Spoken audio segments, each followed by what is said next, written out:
Hello everybody and welcome to Shut Up and Sit Down Teaches Condottiere, an absolutely phenomenal card game with a little bit of everything. You've got bluffing, you've got hand management, you've got a little bit of luck, you've got a little bit of negotiation and a soupçon of area control. And it's nice and simple. I'm hoping that you'll see me teach this game and you'll get very excited about getting it yourself. So the game begins with just like this. Everyone is dealt 10 cards and you're all trying to control a lovely bit of this map of Italy that doesn't quite ever go flat. You're going to win if you control 5 regions, like so, or if you ever control 3 regions that are adjacent. So it's kind of like Italian tic-tac-toe. A game of Condottiere begins with the youngest player, first of all, taking the Condottiere token and popping it in the lovely sun-drenched area of Italy that you're going to be fighting tooth and nail for. Once the token's placed on the board, the person who places the token starts play by playing 1 card of any kind from their hand to the table. And from then on, someone else will play a card. And on your turn, you have to play a card or you pass, gradually building up a battle line of soldiers. But if you pass, you can never play any more cards again for that battle.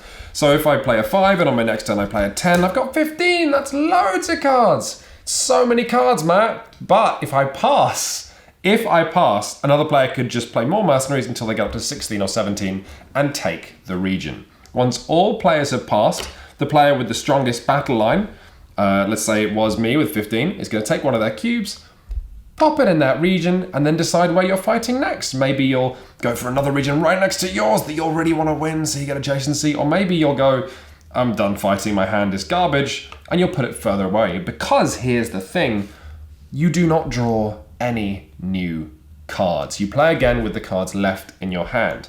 If you have no mercenary cards left, which are these ones with the yellow border and the shields, just perfectly normal soldiers, you can reveal this information and junk your entire hand.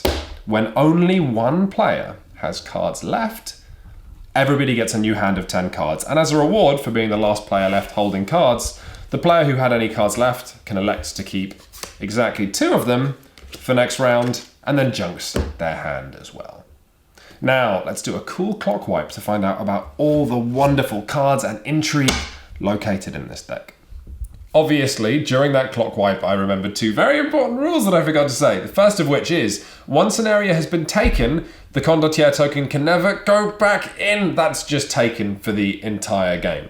The other important rule is if it's a draw, you know, if you've got 15 worth of soldiers and your friend has 15 worth of soldiers when everyone passes, neither of you get that region, which means you can put the Condottiere token right back in there. Of course, if it's a draw, then no one won the battle, which means who gets to place the Condottiere token? And the answer is the person sat to the left of whoever last placed it. Now, we're done with all that bitty nonsense. Let's have some fun with cards. The top row here, and this is most of what you'll be holding in a game of Condottiere, are mercenary cards. All the way from bad man, mediocre man, average man, all the way up to murderous knight man. The only difference between these cards is some are awesome and some are bad. And these are the mainstay of what you'll be playing to bulk up your battle line. These are called mercenary cards. And as long as you have one of these in your hand, you cannot discard down to 0 and try to accelerate to the next round of Condottiere. Where the game exists, though, is in all the special stuff that you might find in your hand. We're going to go through these from left to right. You're not going to remember all of them, but as long as you get the basics and you ask the person who owns the game, you're going to be completely fine. So we start on the left with the most Condottiere of Condottiere cards, because you're all devious mercenary captains, the Scarecrow. If you have a Scarecrow in your hand, you can play it on your turn like you would any other card, except this one reduces the strength of your battle line, letting you pick up a mercenary card of your choice, because the men were just made of straw with hats. You got your friends, you got them good. That might not seem very useful. Oh my god, when you start playing, you'll realize how good that card is. Next up, we have the Friendly Bishop. Again, I'm going to keep this same battle line of a 10 and a 6 to show how all the codes relate to it. When you play a bishop, the highest sold mercenary card or cards in play are just removed. The Pope shows up and goes, some of these soldiers look quite strong, let's disband those units. So if my friend plays a bishop against me now, currently my 10 is the highest card around, so that 10 will be discarded. as well as the bishop, which is really bad. If there are other 10s around the table, those 10s will be discarded as well.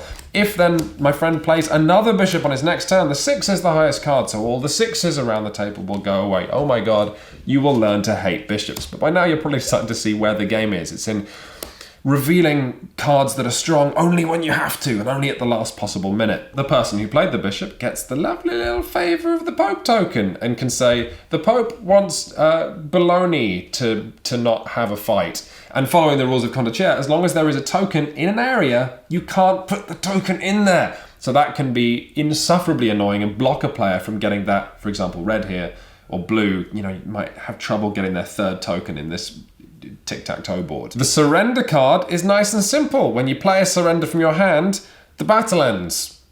It's over. And obviously whoever has the strongest battle line wins. So that's a lovely little card. If your friends are all going, I'll play a 1.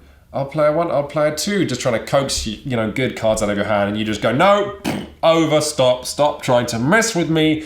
I am best. Me, not you. I am the next card is the drummer. And the drummer is a card that is the best. It's the best like I'm the best. The drummer doubles the value of all the mercenaries in your battle line. Yes, doubled. If I had that 10 and the 6 from earlier, that becomes a 20 and a 12. It's absolutely insane.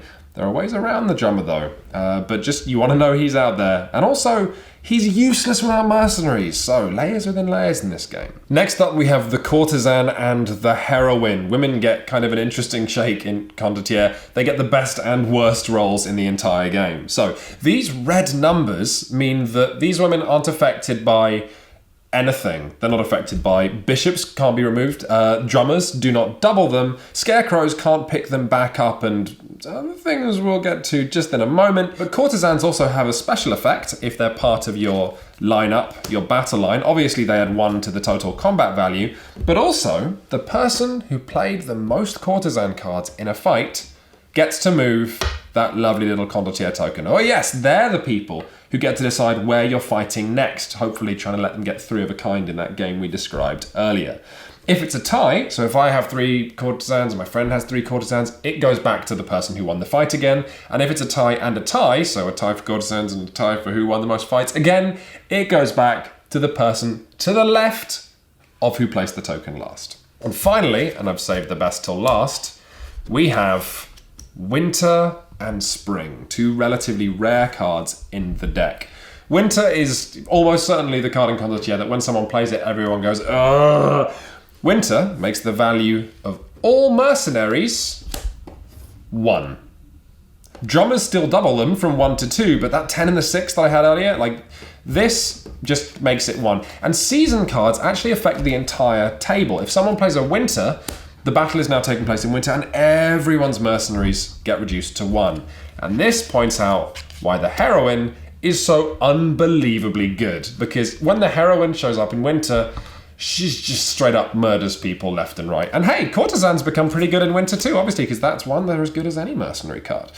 However, Winter will be covered up if anyone plays a Spring card. And like Winter, Spring can be played by itself, but if anyone plays a Spring or a Winter, dropping my seasons all over the place, they cover each other up. There's only really 1 slot for a Spring or Winter on the board.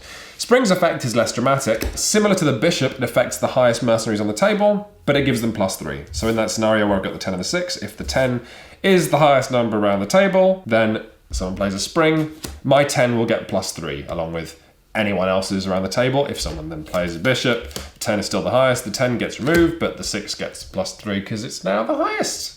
And that's Condottiere. That's it. And my god, it is just one of my favourite games in the world. It's tense and it's silly and it's bluffy, but also, there's real skill involved and you can chat, you can play with the variants in Condottiere, but also as you get more familiar with it, you can just talk. You can go, I think you've got this card, and if you do, then we could broker a deal. You could let me win this fight and I could let you win the next one and all this stuff. And the manual is, of course, that pains to point out, nothing you agree to is binding. It's all just lies within lies within lies. And I love it to pieces and it's in stock right now. Do think about taking a look at Condottiere, everybody. It's one of our favorites.